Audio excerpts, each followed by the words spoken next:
అంబేద్కర్ ఇంకా పేద కుటుంబంలో పుట్టాడు. స్ట్రీట్ లైట్స్ కింద చదువుకునేవాడు. మనందరికీ ఇలాంటి స్ట్రగ్లింగ్ డేస్ ఉంటాయి. గుర్తొచ్చినప్పుడు కన్నీళ్ళు కూడా వస్తాయి. అవి తలుచుకుంటే చాలా బాధ అనిపిస్తుంది. మనకి ఎప్పుడు సక్సెస్ వస్తుందా అని ఎదురు చూస్తుంటాం. ఏదో ఒక రోజు నువ్వు అనుకున్నది అయిపోతావు చూడు, అప్పుడు నిజమైన కష్టాలు మొదలవుతాయి.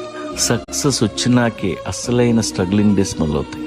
ఎంప్లాయీగా ఉన్నప్పుడు హ్యాపీ, కంపెనీ పెట్టి చూడు డోలు తీరిపోద్ది.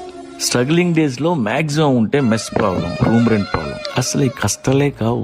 ఒక పూట తినకపోయినా ఏం కాదు. వారానికి ఒకసారి ఏ ఆదివారం ఓ 1/2 కేజీ చికెన్ తెచ్చుకుంటే పండగ. ఎప్పుడైనా ఎవడైనా చల్లని బీర్ ఇప్పిస్తే కార్నివల్ లా ఉంటది. నమ్మండి, those are the best days. కర్మ గాలి, మీరు అనుకున్న సక్సెస్ వచ్చేస్తే సంకనాగిపోతారు. మొదటిసారి కారు కొన్నప్పుడు రోజుకి 2 సార్లు చూస్తాం. కారులో అన్ని ఫీచర్లు గుర్తుంటాయి. గీత పడితే తట్టుకోలేవు. అదే సక్సెస్ వచ్చినాక 5 స్టార్ హోటల్లో నువ్వు ఏం తింటున్నావో నీకు తెలియదు. పెళ్ళాం పిల్లలు ఎలా ఉన్నారో ఎక్కడ ఉన్నారో తెలియదు. కావాలంటే సక్సెస్ వచ్చిన అడగని చెప్తాడు.